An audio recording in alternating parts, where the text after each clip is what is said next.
and dem Tag, and dem Meine Eltern Main Hochzeit auslösen, ohne auch nur ein einzige Erklärung zu geben, white Main Schwester Bitterlicker als ich. Sechs Monate später sahen, sei ihren Sportwagen im Internet und wollten plötzlich wieder ein Beziehung zu ihr. Mein Name ist Ryan Parker, und dies Geskicht handelt von meiner jüngeren Schwester Chloe. Skan als Kind war Chloe die Außenseiterin der Familie, nicht weil sie Edger matcht, sondern weil sie sich weigert, sich von anderen kontrollieren zu lassen. Während unsere Eltern jeden anderen lobten, musst Chloe heder arbeiten für weniger Anerkennung. Sie lernt früh nicht viel zu erwarten. Trotzdem glaubt sie, als sie sich mit einem wunderbaren Mann namens Ethan verlobt, dass sich vielleicht endlich etwas ändern würde. Sie irrt sich. Die Hochzeit wird über ein Jahr lang geplant. Einladungen wurden verskickt, Reisen organisiert, als war vorbereitet. Unsere Eltern hatten versprochen, dabei zu sein. Sie bestätigten es sogar noch ein Watch vor her. Dann kam der Hochzeitstag. Die Gäste füllten den Saal. Musik spielt. Die Zeremonie sollte in wenigen Minuten beginnen, doch zwei Plätze in der ersten Reihe blieben leer. Mama und Papa tauchten nie auf. Kein Notfall, kein Erklärung, kein Anruf, nichts. Ich sah zu, wie Chloe versucht, durch den Schmerz hindert zu lächeln. Sie irritiert Ethan trotzdem. Sie tanzt, sie lacht, sie matcht Fotos. Aber ich konnt den Kummer hinter jedem Lächeln erkennen. Die Watchen nach der Hochzeit waren noch schlimmer. Unsere Eltern meldeten sich kaum bei ihr. Gebert Stage Virgingen.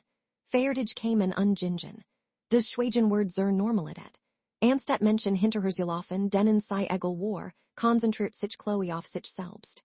Sie gründet ein kleines Online-Geschäft, dann ein weiteres Projekt, dann noch eins. Aus Monaten wurden jar harder Arbeit. Die wenigsten wussten, wie erfolgreich sie tatsächlich wird. Nicht einmal unsere Eltern. Dann an einem Samstagnachmittag veröffentlicht Chloe ein einfaches Foto im Internet. Sie stand neben einem wunderschönen roten Sportwagen. Nichts Auffälliges, nur ein Bildunterschrift. Hart Arbeit zahlt sich endlich aus. Am nächsten Morgen stand ihr Telefon nicht mehr still. Und die Anruf war Mama. Chloe steht auf ihr Telefon, während es immer wieder auf dem Tisch vibriert. Mama rief einmal und dann zweimal, dann sechsmal innerhalb einer Stunde. Dieselbe Mutter, die ohne Erklärung ihre Hochzeit verpasst hat, schien plötzlich verzweifelt darauf aus, mit ihr zu sprechen. Schließlich nahm Chloe ab. Mama klang unjurhenlich fröhlich. Schatz, wir müssen reden. Nicht, es tut mir leid.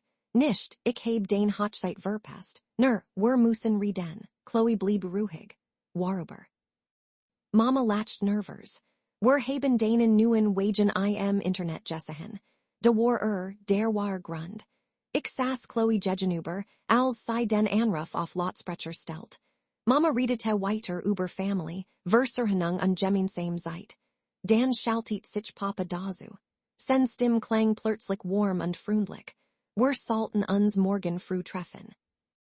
Für einen Moment sagt keiner von uns etwas, denn das war die meist Aufmerksamkeit, die sie Chloe seit Jahren geschenkt hatten. Und es geschah genau, nachdem sie einen Sportwagen gesehen hatten. Das Timing sagt alles. Chloe stimmt dem Treffen schließlich zu, nicht weil sie aufgeregt war, sondern weil sie neugierig war.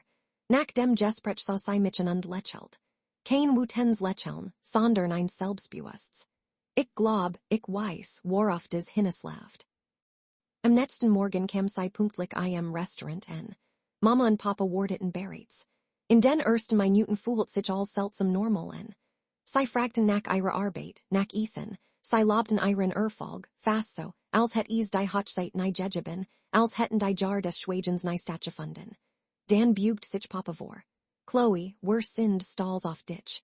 Die Wort klangen schön, kam in aber Jar zu spät. Ein paar Minuten später kam Mama endlich zum Punkt.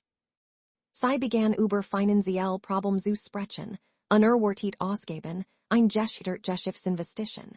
Und plötzlich ergab das Gesamtgespräch einen Sinn. Es ging nicht Verserhennung.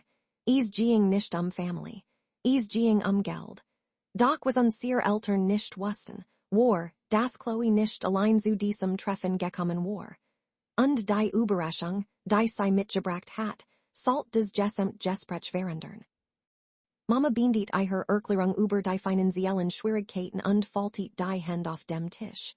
Papa vermied Blickkontakt. Das Gespräch waren licken seinem eigentlichen Ziel angekommen. Geld.